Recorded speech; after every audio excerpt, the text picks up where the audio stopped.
আলহামদুলিল্লাহ, আল্লাহ তাআলার ফজল ও করম যে আল্লাহ তাআলা আমাদেরকে সুস্থ রাখছেন। সর্বপ্রথমে যে কথাটা না বললেই নয়, চ্যানেলে যারা নতুন অবশ্যই সাবস্ক্রাইব করবো, আর যারা পুরাতন তারা অবশ্যই ভিডিও বেশি দেখে বেশি লাইক শেয়ার ইনশাল্লাহ করব। ভিডিও ভালো লাগলে অবশ্যই শেয়ার করব, লাইক করব, আর পারলে কমেন্ট করব ইনশাআল্লাহ। যারা নতুন তাদের জন্য আবারও অনুরোধ যে তারা অবশ্যই সাবস্ক্রাইব করবে।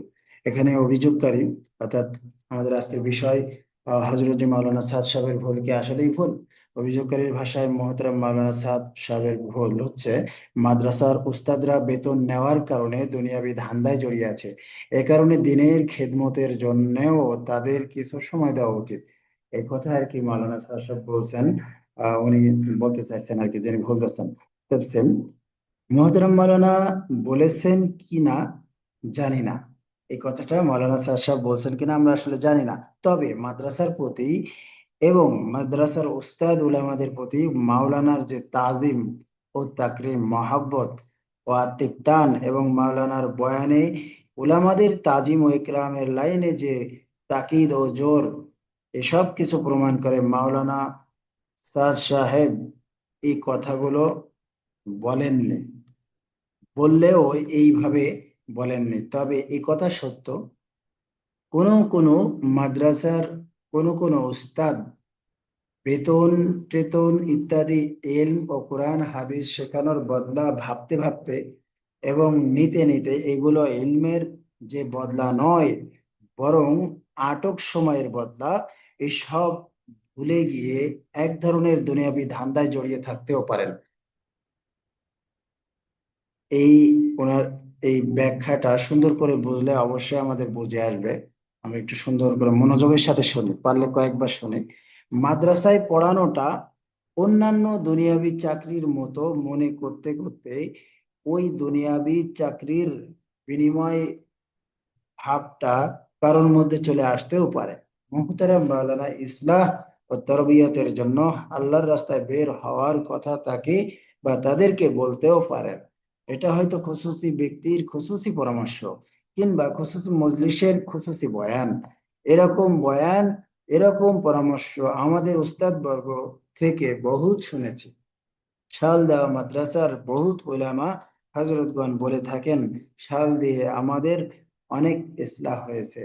নিজামুদ্দিন মার্কাজের সোহবতে হজরত থেকে হজরতজি দামাত বরকতু এর বাতানো ওলামাদের তরতিব মেনে আমাদের অনেক ইসলাহ ও ফায়দা হচ্ছে।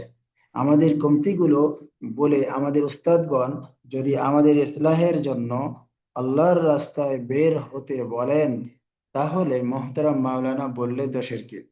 নিরপেক্ষ দৃষ্টিতে ভেবে দেখুন, স্থান কাল পাত্র হিসেবে অনেক সময় অনেক কথাই আসে যেগুলো আমভাবে উপস্থাপন করা যায় না।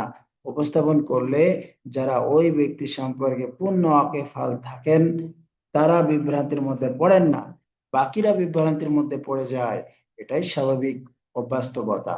অভিযোগকারীর মন্তব্য, যিনি নিজে দুনিয়াবি ধান্দায় জড়িয়ে পৃথিবীর সব মসজিদে ফিতনা ফাসাদ ছড়িয়ে দিলেন, নিজামুদ্দিন মসজিদকে মুসলমানদের রক্তে রক্তাক্ত করলেন, তিনি উলামাদেরকে দুনিয়ার ধান্দার ব্যাপারে অপবাদ দিচ্ছেন। ইহা সাধারণ মুসলমানদের কাছে উলামায়ে কেরামকে হেয় প্রতিপন্ন করার অপচেষ্টা নয় কি? মন্তব্যের জবাব, উলামায়ে সু যাদের অনুসরণ করলে দুনিয়া ও আখিরাত বরবাদ হয়ে যাবে, উলামায়ে আখিরাত যাদের অনুসরণ করলে দুনিয়া ও আখিরাত কামিয়াব দুনিয়া ও আখিরাতে কামিয়াব হওয়া যাবে। উলামায়ে সু ও উলামায়ে আখিরাতের পরিচয় ও আলামত গুলো ইমাম গাজ্জালী রহমতুল্লাহ আলাইহি ইয়াহিয়া উল উলুম গ্রন্থে সব স্তরে উল্লেখ করেছেন। সেখান থেকে শাইখুল হাদিস জাকারিয়া রহমতুল্লাহ আলাইহি ফাজালে সাদাকাত গ্রন্থ উল্লেখ করেন। মাওলানা জুবায়ের সাহেব অনুদিত বাংলা বাংলা ফাজালে সাদাকাত গ্রন্থের দ্বিতীয় খণ্ডের 135 পৃষ্ঠায় ওলামায়ে সু ও ওলামায়ে আখিরাত চেম্বার আলামত গুলো যদি আমরা বয়ান করি জুমার খুতবায় কিংবা অন্য কোনো মজমায়, তাহলে আমরা কি ওলামাদের হেয় করছি? সাধারণ মানুষকে সতর্ক করছি যে যে কোনো বিষয়ে যে কাউকে জিজ্ঞেস করা যাবে না। মুহাম্মদ ইবনে শিরিন রহমতুল্লাহ বলতেন, নিশ্চয়ই এই এলেম হলো দ্বীন। সুতরাং তোমরা লক্ষ্য করো কাদের লক্ষ্য করো কাদের থেকে তোমাদের দ্বীন গ্রহণ করছো। মুসলিম শরীফের হাদিস এটা। যদি আমরা উম্মতের সামনে নবীর এই হাদিস রাবি বলেন, এক লোক নিকৃষ্ট সম্পর্কে নবী সাল্লাল্লাহু আলাইহি সাল্লামের কাছে জানতে চাইলো, তখন নবী সাল্লাল্লাহু আলাইহি সাল্লাম বললেন, তোমরা আমার কাছে নিকৃষ্ট সম্পর্কে সওয়াল করো না, তোমরা আমার কাছে উৎকৃষ্ট সম্পর্কে সওয়াল করো। রাবি বলেন, তিনি এই কথা 3 বার বললেন। তারপর বললেন, সাবধান, জেনে রাখো, নিশ্চয়ই নিকৃষ্ট হলো নিকৃষ্ট ওলামাগণ, এবং উৎকৃষ্ট হলো উৎকৃষ্ট ওলামাগণ দারমি। যদি এই হাদিস বয়ান করি, তাহলে কি আমরা ওলামাদেরকে হেয় করছি? মোহতারাম মাওলানা দুনিয়াবি ধান্দায় জড়িয়ে সারা দুনিয়ার মসজিদ সমা ফিতনা ছড়িয়ে দিয়েছেন নাকি পূর্ব 3 আমিরগণ ইমারতের তরতিবে কাজ চালিয়ে গেছেন?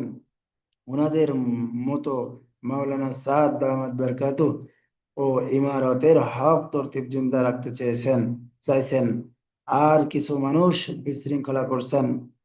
আসলে কি বলবো, হে আল্লাহ, আমাদেরকে হককে হক হিসাবে দেখিয়ে দিন এবং তার অনুসরণ করার তৌফিক দিন, আর বাতিলকে বাতিল হিসেবে দেখিয়ে দিন এবং তার থেকে বেঁচে থাকার তৌফিক দিন। হে আল্লাহ, সকলকে সহি রাস্তায় চলার তৌফিক দান করেন। আমিন। ভিডিওতে সামান্য যদি আমাদের উপকার হয়, যারা মনে করছে উপকার হয়েছে তারা অবশ্যই শেয়ার করব আর কমেন্ট করব, ইনশাআল্লাহ, যাতে আমাদের এই চ্যানেল দ্রুত আগাইতে পারে ইনশাআল্লাহ সামনের দিকে। আল্লাহ তাআলা প্রত্যেককে আমল করার তৌফিক দান করেন। আমিন।